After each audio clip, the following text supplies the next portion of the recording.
I'm pulling out of my driveway. We all know what that means. It's time for another drive to work. Okay, so today I'm going to talk about a question that I often get from amateur designers that I thought I would spend a whole podcast on. So today I'm going to talk about mechanical depth. And what that means is when you make a brand new mechanic, how can you tell how deep the mechanic is, aka how many cards can you make of it? One of the things that's really important in Magic is when we make a new mechanic, it's a resource. And that new mechanic might be used more than just the set we make it in. If it's a good mechanic, it might come back. So one of the things that's important is to understand, hey, how many cards can we make with this mechanic? So I want to talk a little bit about how we do that, about how we... now, once again, it is not like there's a procedure where we get an exact number. It's just a ballpark. And pretty much when I talk about design depth, I tend to put it into three buckets. Bucket number one is it's big. It basically is as big as we need it to be. We could bring it back as many times as we want to bring it back. It is a very robust mechanic. Medium is, hey, there's enough to bring it back. It can be done some number of times, but there is a point in which it'll be hard to bring back. There is a point in which you'll probably at least use up new space. I mean, I guess you could always bring it back and do what you've done before. But as far as branching off and doing things you haven't done before, there's some limitation. And then small is, look, you can fit it in one set. You really are going to struggle to fit it in the second set. It's a mechanic that has enough space maybe to do once. The other thing when you're looking at mechanics is... different sets need different amounts of mechanics. Sometimes, for example, you have a mechanic that's the main mechanic of the set. It's got to fill up a lot of cards. Like in any one set, it could be like 30 to 50 cards. Sometimes you have sort of a mini mechanic that's something that, okay, it's going to be on, let's say, 8 to 15 cards. And then you might have a small mechanic that's on a handful of cards, like 5 cards, a cycle or something. So part of understanding depth is you want to understand how deep it is, A, so you know will it fill up this set, and B, how big is it in general? How big is it at all? Okay, so there's a bunch of questions we have to ask to understand how big a mechanic is. So the first question you have to ask is, what card types can the mechanic go on? Is it a mechanic that only goes on, can it go on anything? For example, something like Kicker. Kicker can go on spells. It can go on creatures. It can go on artifacts, enchantments. Planeswalker, I guess in theory you could do Kicker on Planeswalkers. You just have some space issues on Planeswalkers. But anyway, the idea is what can you do it on? Now some mechanics only go on permanents. Something like hexproof, or ward. Is something that protects permanent, so that it only goes on a permanent. So it can go on creatures and artifacts, enchantments, and planeswalkers, and land, but it is not going to go on instants and spells. Some mechanics only go on instants and spells, like Flashback only goes on instants and sorceries. So that's the first thing, is sort of how many different things can you put it on? Another question is how many colors can you put it in? Now, we are willing to stretch a little bit for named mechanics, meaning we will let colors do things in a named mechanic that we don't normally let it do sort of outside that space. For example, Flashback, not every color can cast spells out of the graveyard, but we allow, any color can have a spell which Flashbacks that can cast that card out of the graveyard. So we do allow a little bit more. So it sort of depends what space you're playing in. So colors matters a little bit more within a set than external. External to a set, we have some freedom to put things in most colors. Within a set, it might be a faction set or something. So, okay, this is a faction mechanic. Well, definitionally within this set, it can only go in the faction colors, which might be 2 colors or 3 colors, whatever. Okay, another thing we have to think about is what effect is it generating? Is it one unified effect, meaning is it always doing the same thing, or does it generate different effects? So, for example, take Exalted. Exalted says whenever I have one creature attack alone, it gets +1/+1 for every existence of Exalted. But it does the same thing every time. No matter what has Exalted, that's what Exalted does. But something like Landfall, Well, it has a singular trigger, but the effect is different. Every time a land enters the battlefield, each landfall card is doing something different. Each landfall card is going to be isolated by itself. So the more effects you have, the more obviously the more cards you can go on, the more space you have. The more varied the effects, the more space you can have. Now, the other question is, even when you have varied effects, is what is the range of the effects you can do? Now, I'll give a good example. So Cypher is a classic example of a mechanic that we really struggled with for space. We barely were able to make a full set worth of Cypher. Cypher was in Return to Ravnica, or I think it was in Gatecrash technically, but it was the Dimir mechanic. And I think we had, 10 to 12 in the set, and we barely got to that. Like we made a card that used an effect we hadn't used in forever, which was a slight change in color words, just because we were grabbing at straws trying to figure out how to do that. So one of the things about the effect is all effects are not the same. So it could be a singular effect, it always does the same thing, or it could be varied effects, but those varied effects could be limited. The most common way they're limited is if you tie something to creature combat, like Cypher did, that means the effect is going to happen after a creature deals damage. Well, not every effect is useful at that point. For example, a giant growth is not useful. Getting a temporary boost doesn't mean anything after attacking's already happened. So some effects, even though they have a variety of effects, they're limited in what is useful. So for example, things that have to care about a creature dealing combat damage have to be something generally useful. Another thing that will affect which effects you use is when they're happening and how they're happening. And so different mechanics will access a different effect. So not only do you have to figure out whether it's a singular effect versus a multiple effect, but what kind of multiple effect and how often can that multiple effect be? How often, what range of what kind of abilities does it let you do? Okay, next up is we have to sort of ask ourselves what we call knobs, meaning how many different things are there for the mechanic?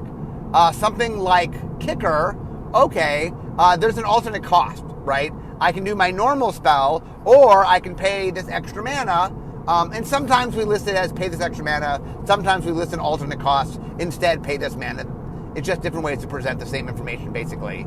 But the idea there is that is a knob, right? That is something that allows you to, if play design is trying to balance it, they have their mana cost to adjust, and they have the extra cost, like in Kicker's case, the kicker cost. So one of the things that's always interesting, and we have to think about not just how many cool things can we design with it, but how easy is it for the play design team to balance it. Because if you make a mechanic that has a lot of, you have to look at what's viable to make, not just what can be made, not just what, there's a big difference between, here are all the things we could make from a potential, this card could be made, versus what can we make that actually we would make? What would we make a card out of? A good example of this might be, let's say, for example, your effect is modal. I'll use Fabricate. So Fabricate was a mechanic from Kaladesh. Fabricate had a number tied to it. When you cast a spell with Fabricate, you got to choose between, and it went on creatures. You could put that many +1/+1 counters on the creature, or you could make that many 1/1 tokens. I think they were artifact servo tokens. Now, the problem there is you have to make a power toughness mana combination along with a Fabricate number where the person playing it has an interesting decision. If, almost all the time, 99% of the time, they're just going to choose one thing, it's not interesting in the mode. If you're going to have modes, you want people to make decisions. If there's never a decision, then it's not interesting. So, for example, when you're doing a mode mechanic, there's balance issues, especially if the two modes don't have different costs. Sometimes, like on Kicker, you can have mode A and mode B, but mode B costs more. Okay, there's knobs to balance that. But on Fabricate, where there's one Fabricate cost and you have two choices, and it's always the same mana cost, you can't adjust that, then there becomes balance issues. And that's a big thing. One of the things to think about with new mechanics is you really have to think about what functionally you can make, not what you potentially can make. Because it's not about hypotheticals. It's about actual cards you can design. And so you really have to think about things like your knobs, like your balance. Another big thing you have to ask yourself is there something triggered? Like for example, or is it some sort of effect that is either activated or triggered or static? How does your mechanic work, and in what context does it work? And if it's triggered, how often does that happen? If you have a trigger that's rare enough, well, maybe you just can't make enough cards because, like a big thing you have to ask yourself is, does this mechanic require a lot of support in the set, or can it live by itself? Part of that is it linear or modular? So linear means the mechanics of it get itself. For example, slivers. The sliver mechanic says, well, I make slivers better. Well, if I'm going to play slivers, I kind of want more slivers. So certain mechanics, or like energy from Kaladesh, like if I'm going to play energy, I'm already investing in getting energy. Hey, it's more powerful if I have more ways to use my energy. So certain mechanics push you to want more.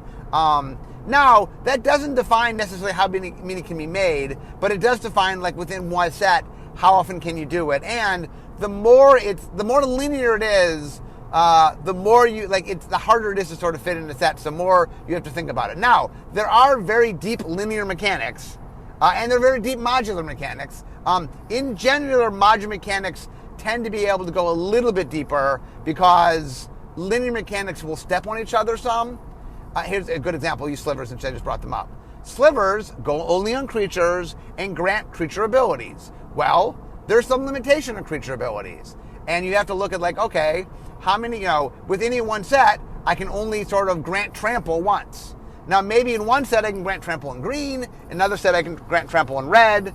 I have some, and that's the other big difference between looking within one set or looking at large. Within one set, you don't want to repeat so much. So one of the things about depth is how many different things, like what is the variable I get to care about? If it's a creature that's granting creature abilities, I'm locked in a limited ability. I'm locked into sort of what creature abilities I can grant. And another big thing is you get to make use of the mechanics that are in the set that are unique to the set.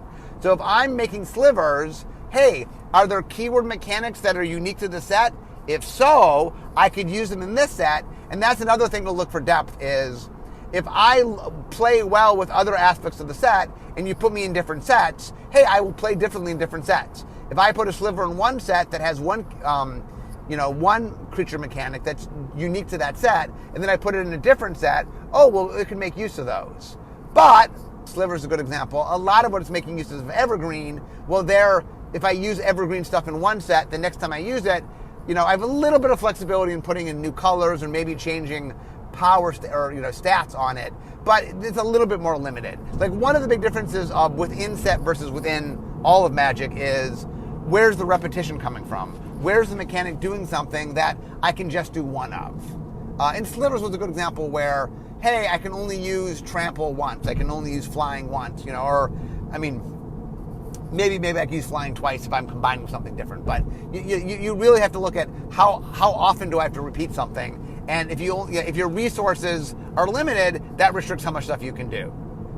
Another big thing you got to look at when making a new mechanic, as far as depth, is what other requirements does it need? Does it need a frame?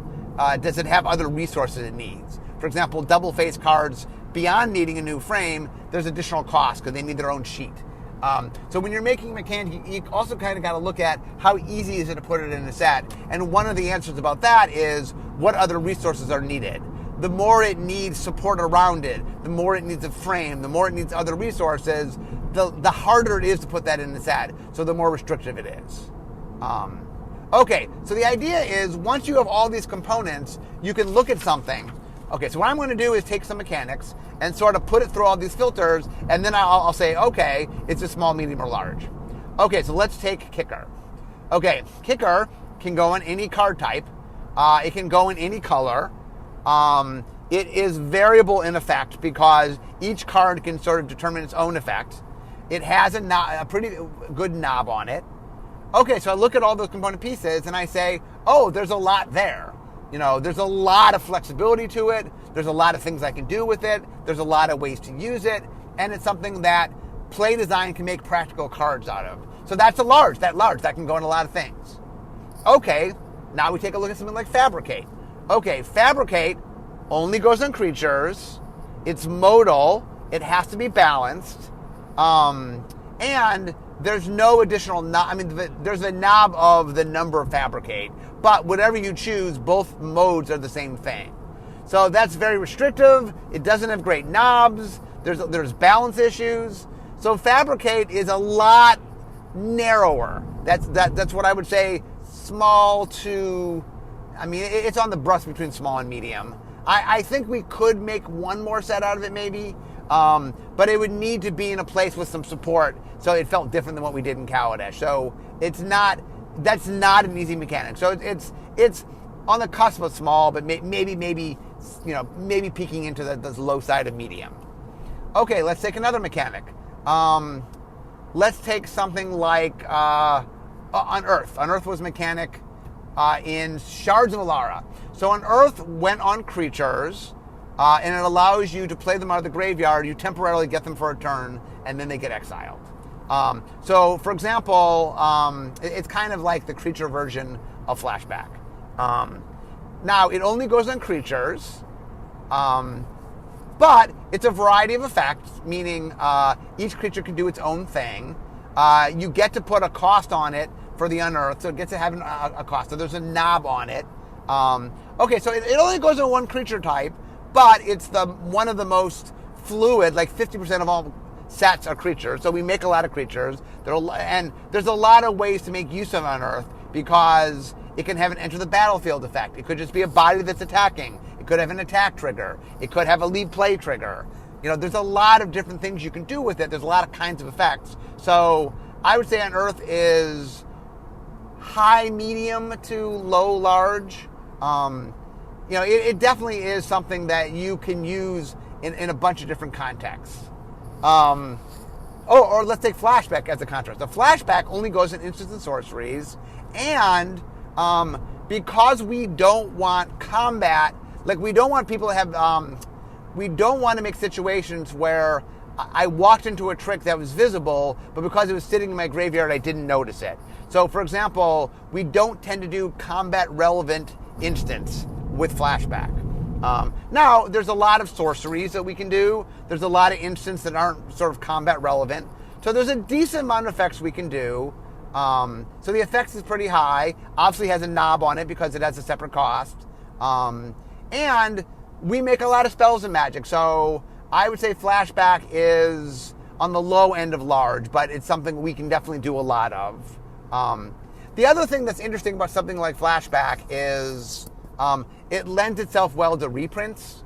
That if you do a Flashback set, and this also comes with mechanics that are sort of, I didn't even talk about this, a little bit of what I will call elegance, meaning it does something that's loose and simple enough that you feel like I could just put this in a lot of sets. It's sort of a feel thing. Like, for example, we had a ability called a Mass, which was in, what was a Mass in? It was in War of the Spark, which represented an army. And it represented specifically the zombie army. Like it had a lot of things that sort of locked it into the situation where it was at. And so that one's a little bit trickier, even though, a Mass could go on any card type because sorceries and instants or enchantments could amass things. So a Mass generates a token. A Mass N, it generates a token with N +1/+1 counters on it. Or if there's already an army token, it puts that many +1/+1 counters on it. But there are certain elements of it that combine to what we were doing. So, like another interesting thing, like Bushido was a mechanic where it had a very specific name on it, and it had a very specific flavor. So it wasn't easy just to put in another world. I mean, we chose not to bring it back to Kamigawa. So even when we could bring it back, we didn't bring it back. So that had some other issues. That's a fine point. The other, and this Bushido is a good example of this. Does it play well in numbers? Does it play well, do you want a lot in your set? There's some mechanics, and Bushido was a good example where, you just don't want a lot. It's not something you want a lot. Even though you, in theory, could put it on a bunch of cards, it doesn't play well in number. So how many you can make is limited a little bit by how much the set wants. Now that's more of how big it can be in a set versus how big it can be throughout Magic. But the more limited you are, the more you don't want a lot, the more that restricts sort of how many cards you can make with it. Okay, let's say something like split cards. So split cards only go in instants and sorceries. It can go in any color, and it requires its own frame. So it has additional requirements to it. Now the thing about split cards is each of the split cards, there are 2 cards on a card. You can cast either card. You could have fuse where you can cast both, but that's a separate add-on to split cards. Now there's a lot of different effects, and you can mix and match them. So split cards, I would say, are kind of on the high medium. If you notice, we don't tend to do a lot of split cards in any one set. It's something we do in small number within the set. So it's not something that's high within a set, but it is high over, or it's in the high medium. But we tend to use in small doses, meaning a set that has split cards, I think the most we've ever done in the set is like 10 split cards. So we don't tend to use a lot per. So that allows us to do it more often because we don't do it in large volume when we do it. Let's see, another mechanic. How about Exalted? So I talked about Exalted earlier. So Exalted says, Exalted N, it goes on permanence. And it says if you attack alone with the creature, that creature gets +N+N. Exalted doesn't have an N. It just says Exalted. We could put Exalted on multiple times, I guess, if we want Exalted more than one. Anyway, so that only goes on permanence. It has a knob in the sense that you could choose how many times Exalted goes on. Usually Exalted just once. So it's a little bit limited on knobs. And it's very tied to combat. So it's the kind of thing where it can go on a lot of different things. It's a pretty useful thing, but it doesn't repeat effects. It's the same effect no matter what you do. So with any one effect, there's a little bit limit how many you want to do within that set. Although, unlike something like Bushido, you can have more. It's just boosting up creatures. And the danger of having too much in one set is just it's hard to defeat. Like you make this monster that's hard to defeat. So you got to be careful in volume. But you can have more Exalted than you can something like Bushido. So anyway, that is definitely in the medium category, and that is restricted a bunch of ways. It doesn't have a variety of effects. It only goes on permanence, but it is something that's pretty useful in that a lot of different things can have it just because it's a rider. The last thing when looking at understanding depth of mechanic is sort of, and this is sort of a gut thing, and taking all the stuff I've talked about today, that when you make a mechanic, you're like, do I think I want to see this mechanic again? Is this mechanic very specific to what I'm doing? Is it very much playing up some creative aspect or some, is it something that is narrow in scope in what it's representing, or is it pretty loose and open? Something like Flashback, notice we've never really tied a mechanic, like it's a very loose, open-ended thing. And any world that uses it isn't really tied to this very specific, sort of flavor. Whereas some, and that's another interesting thing to note. How deep the mechanic is not just about mechanically what you've done with it, but sort of creatively how you've spun it. A good example for that might be Constellation. So Constellation is a mechanic that cares about when you play enchantments. It's a trigger. Now, Landfall was worded very generically, landfall. Well, landfall goes anywhere because there's lands, and what does landfall mean? It means discovering the lands, I guess. So that's pretty generic. Constellation was named after a Theros thing.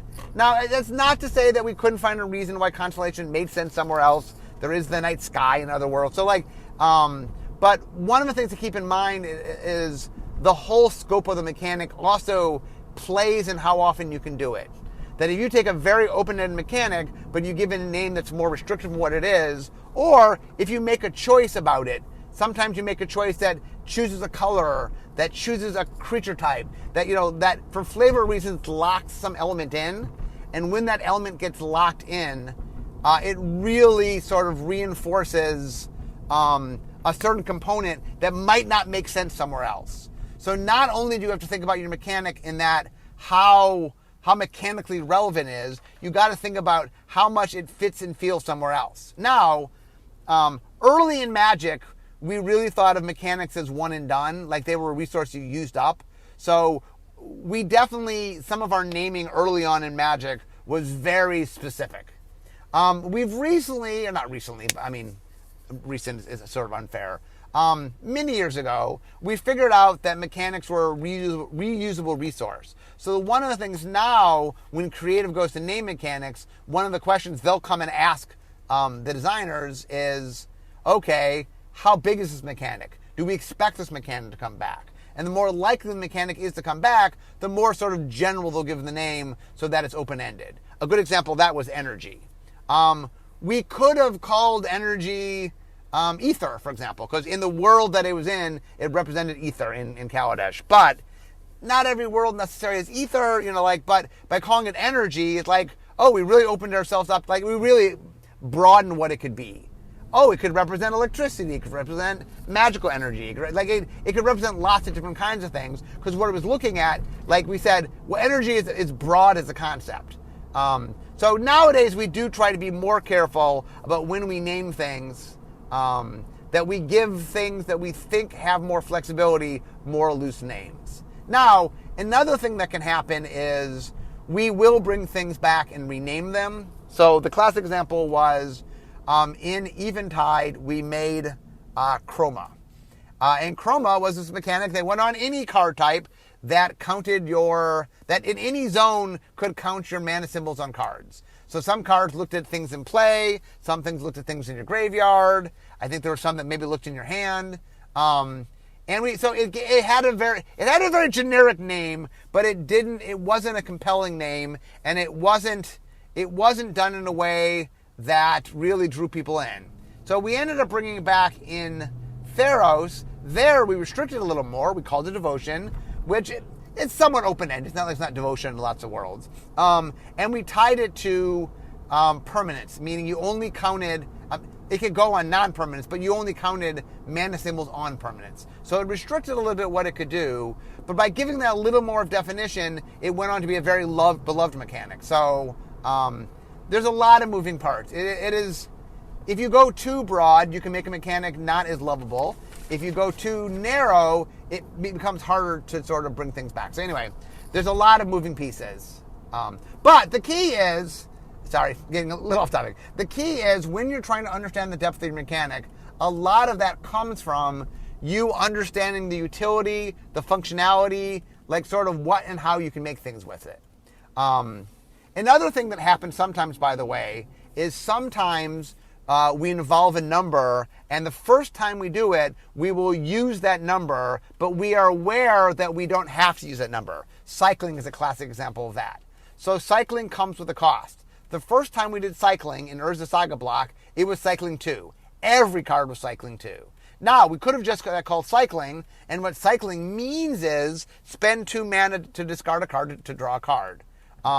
But by the fact that we gave it a number, that allowed us later on to come back and do cycling with colored mana, or cycling 1, or cycling 3. It allowed us to come back and expand upon it. So that's another variable to think about is there a variable built into your mechanic that allows you in future uses of it to have some flexibility?